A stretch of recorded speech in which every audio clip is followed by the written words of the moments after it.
In this video, we are tracking some sneaky ice and snow problems in the east, along with a clipper coming in from the north. After that, we're taking a look at the big picture to see what the overall pattern suggests we will see in the future. There are many signals coming in, and some of them may surprise you. Welcome back, y'all. Ryan Hall here with the weather forecast. After months of seemingly non-stop extreme weather, we are finally in what I would call a brief, quiet period. But how long is that really going to last, and what is a quiet period? It's certainly not just sunshine and rainbows the whole time. That's what we got to start breaking down right now. All right, here's a big old look at the United States of America on the NAM 3-kilometer model. This is what the radar could look like as we go into the future, and if you want to keep up with the time and date, it's always above my head in Eastern time. Let's get right into this. When you woke up this morning over here in Virginia and North Carolina, the first thing that came to your mind certainly wasn't quiet. We've had a sneaky little storm come up here and interact with our cold air damming phenomenon, and we've got some ice and snow out there, and also some heavy rain down here in South Carolina and southern portions of North Carolina. This is going to continue to be the case all the way up till noon today, where some of that ice is actually going to try to advect up into central portions of Virginia. Also, look at all of that moisture over here in the Outer Banks, down here near southeast Virginia as well. We're going to see some heavy rain in the Delmarva region today around 4 p.m.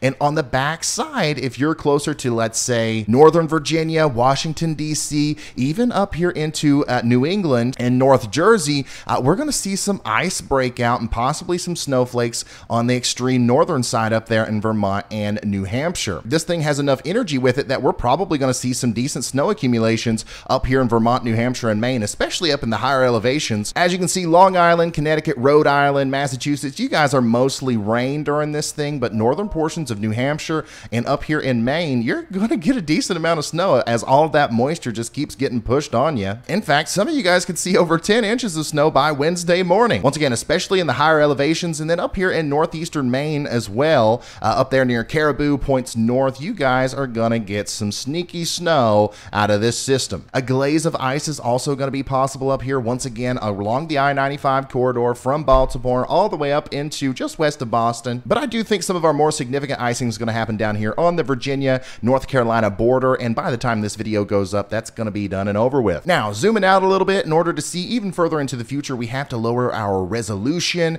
And look at this, we got a little clipper coming down. 10 p.m. on Tuesday, we've got moderate to heavy snow in northern portions of Minnesota, and that's really going to skirt by pretty quick there and maybe bring some flurries and some moderate snow showers once again into Indiana and Ohio by 10 p.m. on Wednesday. And of course, that is going to traject down to the east and possibly bring some more snow up here to the northeast. But the most important thing about this clipper, and the reason why we're talking about it at all, is because the cold front that it's going to drag behind it. That's right, more cold air is coming down, and that could set the stage for our next big storm, which we will talk about here shortly. All right, zooming out even more here, looking at the whole North American area. Now we're going to look at our red blobs and our blue blobs to see what's downstream. This has been working out really well for us. Every time we enter a brief period of quietness, we kind of zoom out and take a look at the atmosphere from the top down, and it has been able to help us find those next threats. So we're going to do it again, okay? So tomorrow, this is what the overall pattern's going to look like. Still got a big ridge over here in the west, which is going to help amplify any trough that tries to form over here in the central and the eastern U.S., which is good if you're a snow lover, okay? Just because we've got a brief period of quiet weather coming in does not mean that winter is over. Now, we have lost a lot of our blocking up here in the North Pole, especially over there near Greenland, but that's not everything. Let me show you why, okay? The next big signal that I'm looking for starts here around Saturday, February 12th. So once again, watch this trough. The blues usually indicate bad weather and colder weather. It starts to amplify around, once again, Saturday, Sunday, and into Monday, February 12th through the 14th. Okay, so we're talking about a Valentine's Day scenario here, or a big game day scenario. Okay, so a lot of things are happening during this time frame, and another thing may be a big East Coast storm. Everything is in place, an amplifying ridge. Our North Atlantic oscillation over here isn't exactly what you would want to see, but it's good enough. This tells me that there is certainly the potential for a winter storm that could be pretty significant in the Sunday, February 13th time frame. I'm not saying that's definitely going to happen. One of the things that could hurt us here is, once again, those flat lines on the East Coast. Remember, the storms, if one forms down here, they're going to try to follow these isobaric lines, and whenever they're really progressive like this, a lot of times those storms can just go right out to sea, and they're not really a big deal for anybody. So that could certainly happen, and we don't have anything to talk about at all. However, I've seen patterns like this before, and I'm going to watch for that coastal turn. If I zoom out and we look at the whole northern hemisphere here, this is another cross-planetary wave, okay? So we saw this almost exact setup for our last big snowstorm that we tracked and the one before that, okay? So obviously this has some weight to it, and we're going to take everything into consideration here. All right, so once again, overall, the short to medium term forecast does look pretty quiet, except for that one chance that we have around Valentine's Day and around the big game. So let's switch over to our swirly things model and really try to nail down what the opportunities are here for this storm to realize itself and become a reality. Let's get right to it. This is the piece of energy up here that we're going to be watching coming out of the north and west. We've seen this before this year, I think. Yeah. There's another piece of energy below it that is going to try to pick up. Once again, remember the baseball and bat analogy. This thing has to swing from being positively tilted to negatively tilted, and whenever it makes that turn around the area where you would want the baseball to hit the bat if you were playing baseball, that's where the biggest snows are going to fall. That's where bombogenesis can occur. That's where the storm is going to be the most significant. Okay, so let's see that baseball swing today on the latest Euro model, and as you can see, it really amps up, and right there. Now we have a negatively tilted trough. It's picked up that extra energy down here. It's slung it around, and bada bing, bada boom, we have a home run here, once again, in the Northeast, possibly for New England around February 14th. Now, this is just one model run. Don't go running around telling everybody up there that Ryan Hall said it's going to snow.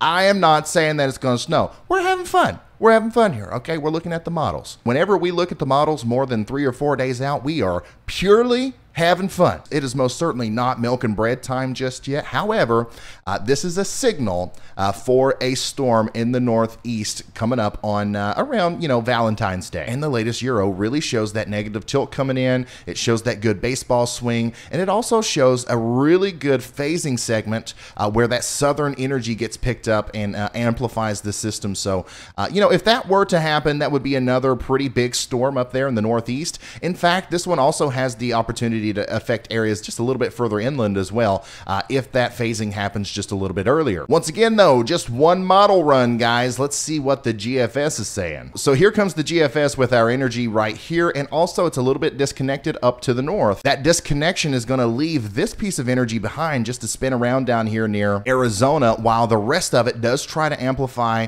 and kind of pick up this southern energy down here near Florida, but that baseball swing just isn't allowed to amplify enough, and it just skirts off the East Coast. Once again, this is also a very realistic scenario where the storm does still happen, but it doesn't pick up enough energy, or it doesn't produce that negative tilt, and it just goes out to sea because the overall pattern does allow that, because we don't have any big time blocking going on up to the north and east. So this is also a very real scenario here on the GFS, and that shows me that this is going to be another boom or bust scenario that we just have to keep a close eye on as we go into the future. The ceiling for this storm is also very high.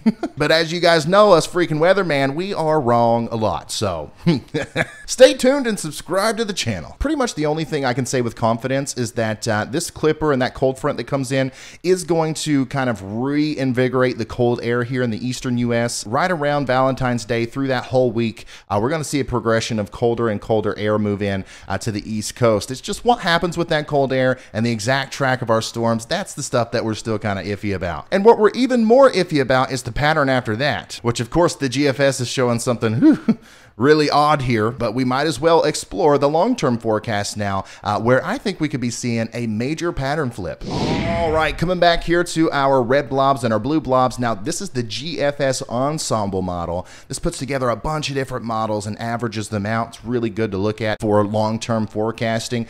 Here is our opportunity for our storm here on the East Coast on February 13th, 14th, somewhere around there once again. And this is kind of the pattern we've been in for a while, right, guys? Like, we've been seeing very stormy weather on the East Coast and in the central U.S. and in the east central U.S. as well. But I think that we are going to experience a little bit of a pattern flip, and the GFS supports my idea immediately after our 13th and 14th opportunity for a storm. We're going to have a little bit of a zonal flow situation happen across the U.S., and then we're going to see a new trough come down, and it's going to favor the central portion of the U.S. I think that any weather that we get during this time frame is going to start shifting to the west, right? So instead of seeing these storms come up the East Coast like this, or even like this, I think what we're going to start seeing is storms coming up this way, and this way. Remember, the blues represent colder weather and more disturbed weather,